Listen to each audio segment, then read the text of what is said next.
2024년 1월 10일 말씀 묵상하겠습니다. 함께 기도하겠습니다.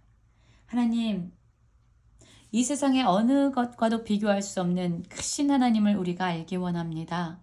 하나님 외에 이 땅에 다른 신이 없음을 알기 원합니다. 그래서 오직 하나님의 말씀을 순종함으로 살아내게 하셔서 하나님이 예비하신 진정한 복을 누리게 하여 주시옵소서.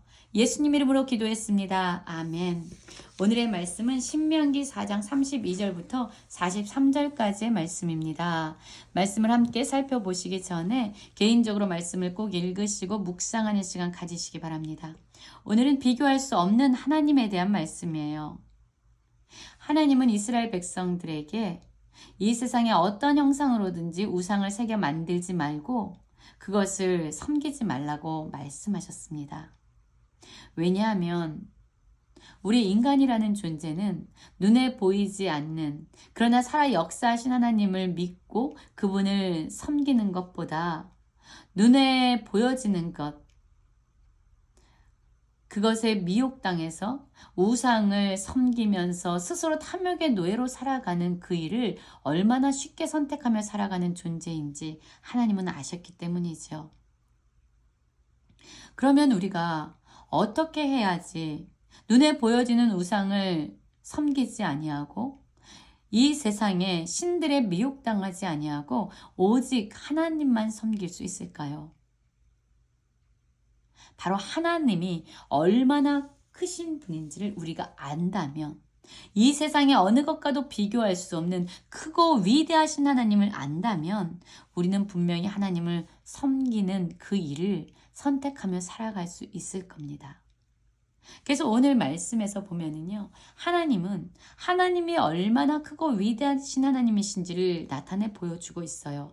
이스라엘 백성들, 그들의 삶 가운데서, 그들의 과거 가운데서 일하셨던 그 하나님을 기억하게 함으로 말미암아 이스라엘 백성에게 오직 하나님만 섬기라고 다시금 도전하고 있는 거예요. 우리 32절 말씀을 볼까요? 내가 있기 전 하나님이 사람을 세상에 창조하신 날로부터 지금까지 지나간 날을 상고해보라.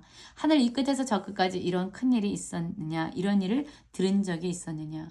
그렇습니다. 하나님은요, 세상을 창조하신 창조자가 되십니다. 여러분, 하늘의 해와 달과 별들을 보십시오.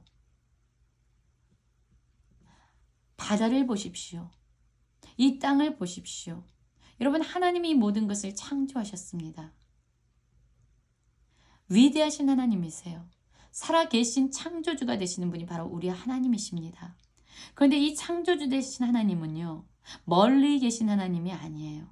그의 백성들, 그들과 가까이 계시며 그들을 구원해내시고 그들을 인도해내시는 그러한 하나님이십니다. 33절부터 보면은요, 하나님이 이스라엘 백성들을 얼마나 가까이 하시고 그들을 얼마나 세밀하게 인도하셨는지를 말씀하고 계십니다. 어떤 국민이 불 가운데서 말씀하신 하나님의 음성을 너처럼 듣고 생존하였느냐? 어떤 신이 와서 시험과 이적과 기사와 전쟁과 강한 손과 편팔과 크게 두려운 일로 한 민족을 다른 민족에게서 인도하여 낸 일이 있느냐? 이는 다 너희 하나님 여호와께서 애굽에서 너희를 위하여 너희 목전에서 행하신 일이라. 그렇습니다. 모세는 하나님이 이스라엘 백성들 가운데 행하신 그들 앞에서 행하신 일들을 기억하게 하심으로 말미암아 하나님이 어떤 분인지를 다시금 상기시키고 있습니다. 하나님이 이스라엘 백성과 언약을 맺으실 때요, 호렙산 시내산에 임하셨습니다. 그때 어떤 일이 일어났습니까? 이스라엘 백성들이 하나님께 가까이 와서 산 아래에 섰을 때에 그 산에 불이 붙었어요. 막 불길이 충전하게 올라왔고요. 어둠과 구름과 흑암이 그곳을 빽빽히 덮었습니다. 이것은 하나님이 그곳에 임재하셨다라는 그러한 현상이죠. 하나님이 그들과 가까이 계셨습니다. 그런데 그들은 하나님의 형상을 볼 수 없었어요. 하나님이 음성으로, 소리로 그들에게 말씀하셨습니다. 그렇게 위대하시고 크신 하나님이 가까이 계셨음에도 불구하고 이스라엘 백성들은 살 수 있었습니다. 그리고 이스라엘 백성들에게 하나님은 어떠한 일을 행하셨죠? 놀라운 기적과 이사를 통해서 이스라엘 백성을 애굽에서 건져내셨지요. 10가지 재앙을 통해서 애굽 사람들이 섬기는 그 신들과의 전쟁에서 승리를 거두셨고요. 애굽으로부터 이스라엘 백성을 건져내시고 그들을 인도하셨습니다. 홍해를 가르셨지요. 여러분, 하나님은 정말로 이스라엘 백성을 구원하시고 인도하는 일에 있어서 너무나도 위대하고 크신 하나님이심을 끊임없이 그들에게 보여주시고 나타내 주셨어요. 그러면 왜 이렇게 하나님은 이스라엘 백성에게 자신을 드러내셨을까요? 작은 하나님이 아니라 크신 하나님, 죽은 하나님이 아니라 살아 역사하신 하나님, 그 하나님 되심을, 이 땅에 어떤 것과도 비교할 수 없는 하나님이심을 하나님은 끊임없이 이스라엘 백성에게 나타내 보여주셨습니다. 왜입니까? 바로 여호와는 하나님이시고 그 외에 다른 신이 없음을 이스라엘 백성들에게 알게 하시기 위함이었어요. 그래서 헛되고 헛된 우상을 섬기는 자들이 아니라 진정 위대하시고 크신 하나님, 바로 그 하나님을 섬기는 자들로 그들을 세워가시기 위해서 하나님은 그들에게 나타내 보여주셨습니다. 36절부터 38절도요. 하나님이 이스라엘 백성들에게 어떻게 일해 오셨는지를 나타내 보이고 계십니다. 여호와께서 너를 교훈하시려고 하늘에서부터 그의 음성을 내게 듣게 하셨다. 땅에서는 그의 큰 불을 내게 보이셨고 내가 불 가운데로 나오는 그의 말씀을 듣게 하셨다. 그렇습니다. 하나님은요, 이스라엘 백성들에게 교훈하기 위해서, 그래서 하나님을 경외하도록 그들이 배워갈 수 있도록 끊임없이 말씀하셨고 또한 보이셨고 또한 듣게 하셨습니다. 그래서 하나님이 어떠한 분이신지를 끊임없이 그들의 삶에서 경험하도록 하나님은 일하셨던 거예요. 그러면 왜 이렇게 열심히 하나님은 이스라엘 백성들 가운데서 일하신 것일까요? 바로 그들을 사랑하셨기 때문입니다. 사랑하신 고로 하나님은 이스라엘 백성을 택하셨고요. 그들을 인도하셨고요. 그들을 애굽에서 나오게 구원하셨습니다. 그뿐만 아니죠. 이제 가나안 땅 그 민족들을 그들 앞에서 쫓아내셔서 하나님이 약속하신 그 가나안 땅으로 그들을 들이셔서 이스라엘 백성에게 기업으로 주시려고 지금도 하나님은 일하시고 역사하시는 분임을 이스라엘 백성들에게 기억나게 하시는 거예요. 32절부터 38절은요. 바로 그런 내용이죠. 하나님은 창조주가 되신다. 하나님은 이스라엘 너희들을 구원하시고 인도하시고 놀라운 기적과 이사를 통해서 너희들 가운데 함께 하시는 하나님이시다.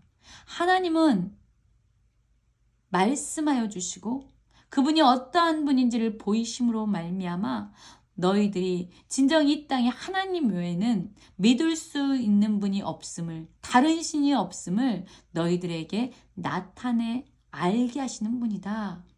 하나님은 너희들에게 약속한 그 땅을 기업으로 주시는 분이다 라고 하나님이 어떠하신지에 대해서 끊임없이 말하고 있습니다.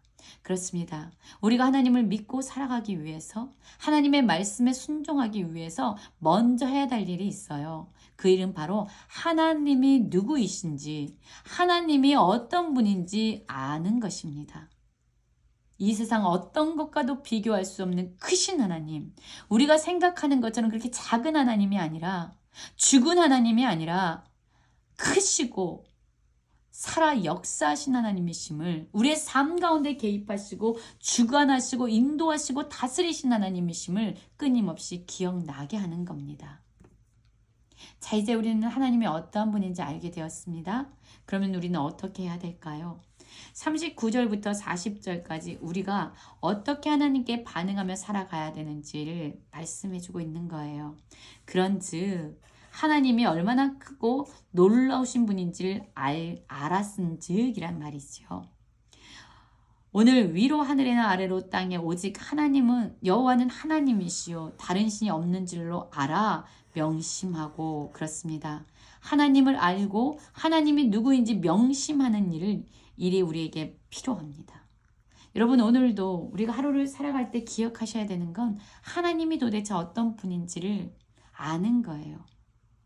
그뿐만 아닙니다. 우리가 해야 될 일이 있습니다. 오늘 내가 내게 명령하는 여호와의 규례와 명령을 지키라. 그렇습니다.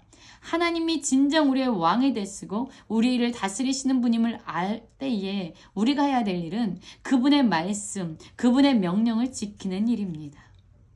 여러분 하나님이 누구인지 알고 그분의 말씀에 순종하는 길은 또한 무엇을 줍니까? 너와 내 후손이 복을 받는 길이라고 말씀합니다. 하나님의 말씀에 순종하는 것이 복을 받는 길이에요. 그리고 또한 이러한 복은 어떤 복이냐면요. 하나님이 내게 주시는 땅에서 한없이 오래 사는 그러한 축복을 누리는 그러한 복이에요. 여러분 우리는 계속 말씀해 오고 있습니다. 가나안 땅은요. 오직 하나님만 바라보고 하나님만 의지해야만 살아갈 수 있는 땅입니다. 하나님이 다스려 주시고 하나님의 이른비와 늦은비를 내려야만 살 수 있는 땅입니다. 하나님을 바라보고 그분을 믿고 섬기며 살아갈 때에 하나님은 우리의 삶을 완전히 책임지시고 완전히 돌보시겠다고 약속하신 땅이에요. 이 세상은 알 수도 없고 줄 수도 없는 평안과 복을 누리는 땅이 바로 이 땅입니다. 바로 하나님의 나라예요. 우리는 이 세상에서 살지만 하나님의 나라를 경험하는 그러한 복을 누릴 수 있습니다. 그런데 이 복을 누릴 수 있는 길은 어떤 것이죠? 하나님이 누구인지를 기억하고 바로 그분의 명령에 순종하는 것. 그것이 바로 하나님이 예비하신 복을 받아 누리는 길이에요. 41절부터 43절은요. 도피성에 대한 말씀이에요. 여러분 요단 동편 그 땅을 이스라엘 백성은 차지하게 되죠. 시온 왕과 그리고 바산왕 옥을 진멸시킴으로 말미암아 요단 동쪽을 차지하게 됐습니다. 그래서 이 요단 동쪽은 르우벤 지파와 그 다음에 갓 지파와 므낫세 반 지파에게 기업으로 주게 되지요. 근데 하나님께서는 특별히 이 지역의 세 성읍을 구별해서 도피성으로 마련해놓으라라고 말씀하시면서 도피성 제도를 말씀하세요. 이 도피성은 어떤 곳이냐면요. 과거에 원한이 없이 부지 중에 살인한 사람, 그 사람이 이 곳으로 도피하게 되면은요. 생명을 보존받게 됩니다. 그리고 이곳에서 공정한 재판을 받게 돼요. 르우벤 지파를 위해선 베셀이라는 성읍을, 그리고 갓 지파를 위해선 길르앗 라못이라는 성읍을, 므낫세 지파를 위해서는 바산 골란이라는 지역을 성읍으로 세 성읍을 구분해서 도피성으로 예비하게 하셨습니다. 여러분 우리의 도피성은 누구입니까? 바로 예수 그리스도지요. 죽을 수밖에 없는 우리의 죄를 예수님은 사해 주셨어요. 예수님 품 안에 거할 때에 우리는 생명을 보존받을 뿐만 아니라 진정한 공의로우신 심판자 되신 하나님 안에서 우리는 공정한 재판을 받을 수 있는 곳이에요. 어쨌든 오늘 중요한 말씀은 바로 이것입니다. 하나님이 어떤 분인지 그분의 위대하심을 하나님 외에는 다른 신이 없는 것을 우리가 깨닫고 오직 하나님의 말씀에 순종함으로 말미암아 하나님이 예비하신 그 복을 누리는 하나님 백성답게 사는 것입니다.